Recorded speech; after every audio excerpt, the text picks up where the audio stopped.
వి gold trusted gold buyers మీరు తాకట్టు పెట్టిన బంగారాన్ని విడిపించి ఈ రోజు ఉన్న మార్కెట్ ధరకు కొనబడును. చాలా అంటే మీ నిజంగానే మీ వారసత్వాన్ని నిలబెట్టేలాగే ఉంది టైటిల్ కూడా. ఆ విధంగా అంటే వాళ్ళు చేయరమ్మా, వాళ్ళు డైరెక్ట్ చేయాలని ఆలోచన లేదు. మంచి సినిమా మా నాన్నగారిని కూడా చూసుకోవాలని ఆశపడుతున్నారు. అది నేను మీరు మళ్ళీ డైరెక్ట్ చేయడానికే సార్? వద్దంటారు, నేను బాగుంటుంది కదా సార్. ఆ తరం ఈ తరం మీరు కలిసి మొత్తం సినిమా చూస్తున్నారు, పోకళ్ళు మారుతున్నాయి కాబట్టి ఇంట్రెస్టింగ్ కాంబినేషన్ అవుతుంది కదా ప్రేక్షకులకు. కానీ అమ్మా బాగాలేదు, అప్పుడు బడ్జెట్ వేరు, ఇప్పుడు బడ్జెట్ వేరు. ఇప్పుడు 6 నుంచి 10 కోట్లు పెట్టకపోతే 10 కోట్ల రూల్ లేదు. మనం పెట్టుకునే హీరోని బట్టి ఉంటుంది. ఒక హీరో అయితే ఒక డైరెక్టర్ కూడా 17 కోట్లు తీసుకుంటున్నారు. రాజమౌళి గారు 800 కోట్లు తీసుకొని ఉంటాడు. ఆయన ఎన్ని రోజులు 5 ఏళ్ళు సినిమాలు తీశారు వాళ్ళు. బాహుబలి 5 ఏళ్ళు వాళ్ళు తీసిన నిజంగా హ్యాట్స్ ఆఫ్ రాజమౌళి.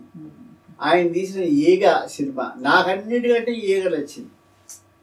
ఎందుకంటే బాహుబలిలో సినిమా అది బ్లూ కటర్ షాట్స్ ఏదో కానీ ఏదో ఫారిన్ కంట్రీస్లో వెళ్ళి అది చాలా రిస్క్ చేసే డైరెక్టర్. వాటన్నిటికంటే ఆ ఈగ అనే సినిమా చూడండి మీరు. దాన్ని కాలు చెయ్యి కన్ను కదిలి కూడా తీసి హ్యాట్స్ ఆఫ్. అలాగా ఒక ఐడియా అది. అంత అయ్యో చాలా గొప్ప డైరెక్టర్. మన నేషనల్ వైజ్ మనకి ఇండియాకి పేరు తీసుకొచ్చిన డైరెక్టర్. అలాంటి డైరెక్టర్స్ వాళ్ళందరూ ఉన్నారు. వాళ్ళు పెద్ద సినిమాలు చేయగలరు. నాలాంటి వాడు చేయలేను నేను. మా వల్ల కాదు, బడ్జెట్ మన వల్ల కాదు. మనల్ని నమ్మి అంత డబ్బు పెట్టేవాడు లేడు. అసలు పెట్టాలన్నా మన వల్ల కాదు. అందువల్ల నేను వద్దురా బాబు అని నేను అంటాను. మా వాళ్ళు కూడా పాపం ఏదో నాన్న చేత సినిమా ఇది బాగా ఆడుతుంది తర్వాత తీద్దామని ఆశ ఉంది, కానీ ప్రెషర్ ఇవ్వలేదు. వాళ్ళ జాబ్లో వాళ్ళకున్నాయి. ఎక్కడికి లిమిటేషన్ తల్లి సినిమాకి, ఎక్కడికి ఎవరు మహానుభావులు. హిట్లర్ సినిమా మీకు ఎలా స్ఫురించింది అసలు? చిరంజీవి గారికి ఒక డౌన్ టైం నడుస్తున్న టైంలో ఆయనకు మళ్ళీ ఒక లైఫ్ ఇచ్చే సినిమా అది అవుతుందని మీకు అనిపించి? నేను లైఫ్ ఇచ్చాను అన్నగా తప్పమ్మా. ఆ సినిమా చిరంజీవి గారు నిజమే గ్యాప్ వచ్చింది. గ్యాప్ వచ్చి ఆయన మొదట ఏ సినిమా చేయాలి ఏంటి, రొటీన్ యాక్షన్, ఫైట్, డ్యాన్స్, ఆయన ఎక్కువ డ్యాన్స్ బ్రహ్మాండం చేసేవాడు. ఇలా ఉంటున్న పరిస్థితుల్లో అప్పటికి నేను పవిత్ర బంధం చేశాను. పవిత్ర బంధం ఫుల్ సెంటిమెంట్ సినిమా. అవును, లివ్ ఇన్ రిలేషన్షిప్ లాంటిది మీరు అప్పుడే ప్రవేశపెట్టాం. కానీ కన్విన్స్ అయ్యారు అందరూ. ఎక్కడ సూపర్ హిట్. 9 out of 9 లాంగ్వేజెస్లో 8 లాంగ్వేజెస్లో అది రీమేక్ అయింది. పవిత్ర బంధం బ్రహ్మాండంగా ఆడింది. ఓహో సూపర్ సెంటిమెంట్ సినిమాలు అంటే అప్పటికి మామగారు. నాకు రాజేంద్ర ప్రసాద్తో తీసిన ఎర్రబందారం, ఫ్యామిలీ డ్రామాస్ నాకు బెస్ట్ అవార్డ్స్ వచ్చింది. నంది అవార్డు అప్పటికి ఎర్రబందారం వాటికి. మామగారు దాసరి నారాయణరావు గారి చేత మామగారు వేయించాం. ఇలాగా హిట్లర్ అనే సినిమా కన్నడం ఉంది, అది మలయాళం. దాంట్లో మమ్ముట్టి వేసాడు. ఆ క్యారెక్టరు గురుగారు అయితే ఎట్లా ఉంటుందని ఎడిటర్ మోహన్ గారు ప్రొడ్యూసర్ గారు సుబ్బయ్య రాజు చూద్దాం అని చూసాము. బ్రహ్మాండం ఉంటుంది ఆయన వేస్తే గురుగారిని అంటే పోయి అప్పుడు ఆయన చూశాడు, ప్రొడ్యూసర్ చూసి ఓకే చేద్దాం అన్నారు. చేద్దామని అన్న తర్వాత అప్పుడు ఆ సినిమా చిరంజీవి గారు 5 చెల్లెలు, ఒక హీరోయిన్ రంభ, ఫాదర్ క్యారెక్టర్ వచ్చి దాసరి గారు. అలాగా అంటే పవిత్ర బంధం తర్వాత మంచి సెంటిమెంట్ సినిమా కదా అది. పవిత్ర బంధం బాగా ఆడిద్ది కదా. అయితే సుబ్బయ్య అయితే కరెక్ట్ దీనికి అంటే వరుసగా నాకు అన్ని సెంటిమెంట్ సినిమాలు బావగారు ఇవన్నీ ఉండబట్టి సుబ్బయ్య అయితే కరెక్ట్ అని చెప్పి నన్ను పిలిచి సుబ్బయ్య హిట్లర్ చేస్తున్నాం అంటే చిరంజీవి గారు చూశారా సార్? చిరంజీవి గారు ఓకే అన్నారు. నువ్వు డైరెక్టర్గా కూడా ఓకే అన్నారు.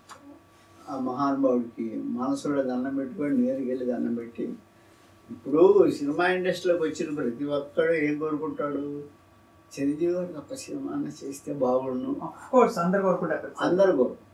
అలాంటి అదృష్టం నాకు వెంటనే వచ్చింది. అంటే సినిమా ఇండస్ట్రీలోకి ఎంటర్ అయిన ముందు ఎన్ని దెబ్బలు తిన్నా, ఫస్ట్ పవిత్రమందం, తర్వాత హిట్లరు నిజంగా ఆ చిరంజీవి గారు ఎంత గొప్పగా చేశాడు.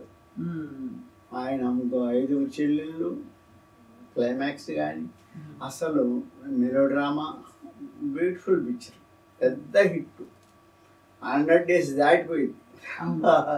అలాగా అది నేను అక్కడి నుంచి అమ్మాయి సెంటిమెంట్ సినిమాలు నాకు మొదలుపెట్టి, పవిత్ర పెళ్లి చేసుకుందాం, గోకుల సీత, ఇలా రకరకాల సినిమాలు. మా రాజశేఖర్తో 9 సినిమాలు చేశారు. మీరేమో ఆయన్ని సెంటిమెంట్ గా చూపించేవారు. సెంటిమెంట్ చూపించాం. కోట రామకృష్ణ గారు ఆయన చూపించేవారు. అవును, మీ ఇద్దరికి బాగా అంటే రాజశేఖర్ గారిని చూపించే వాళ్ళు ఇద్దరు పోటీ పడేవారు ఒకరికొకరు అని అనేవారు. అంటే ఒకటమ్మా, నేను చేసింది అన్న అంటే ఫస్ట్ ఒక అడవిలో ఉండే అడవి మనిషి, వాడికి ఒక తమ్ముడు. అలాంటి తమ్ముడుని అక్కడ ఒక పక్క నక్సలైట్స్, ఒక పక్క పోలీసులు, వాళ్ళ మధ్య తట్టుకోలేక నా బిడ్డకి నాకు తమ్ముడు చదువు చెప్పించుకోవాలి, సిటీకి వచ్చి సిటీలో తమ్ముడిని చదివించుకొని ఇక్కడ అక్కడి నుంచి ఒక కథ అంతా వేరు.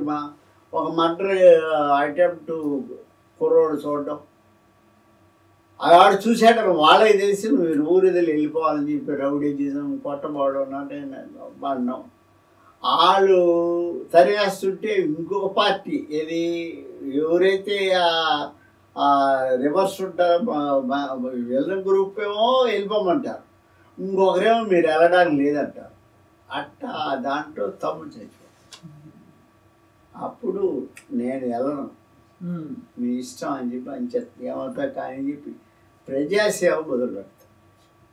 అలా అందరికీ ఎవరు కష్టాలు తీరుస్తున్నాడు కాబట్టి అన్న అన్న అన్న అని పేరు వచ్చి అన్నగా వచ్చి పెద్ద క్లైమాక్స్, సూపర్ డూపర్ హిట్. అతనితో 9 సినిమాలు తీశాను, మంచి మంచి సినిమా. మనసున్న మహారాజు. మీ దృష్టిలో ఉత్తమ అద్భుతమైన నటుడు అంటే ఎవరు సార్? ఇంతమందితో వర్క్ చేశారు అంటే మీరు అమ్మయ్యా ఇంత అయితే చాలా హ్యాపీ అని అనుకున్నారు హీరో? అమ్మాయి నేను చేసిన వాళ్ళందరూ మంచి హీరోలేనమ్మా, ఎవరిని తగ్గిస్తాం అంటే వాళ్ళకి దొరికిన క్యారెక్టర్ పెట్టారు. ఇప్పుడు అన్న రాజశేఖర్ యాక్టివ్గా చాలా మంచి ఆర్టిస్ట్, కాకపోతే కొంచెం టైం సెన్స్ డిఫరెన్స్ ఉంటుంది అంతే తప్ప. ఈజీ లేట్గా వస్తారా? అది కొంచెం అంటే రాత్రులు లేట్గా నిద్రపోవడం, తెల్లారి లేటుగా లేవడం, అయినా వాళ్ళని ఏం అనలేము మనం. అతను అన్న కానీ నైస్ ఆర్టిస్ట్. నాకు మమతలో గోవిల ఇలాంటి మంచి మంచి సినిమాలు చేశారు. అలాగా 9 పిక్చర్స్ చేశారు. అలాగా అందరితో చేసుకుంటూ వచ్చి 70 సినిమాలు అయిపోయి ఇక్కడికి ఆగి తల్లి మనసు దాకా, ఇప్పుడు తల్లి మనసుతో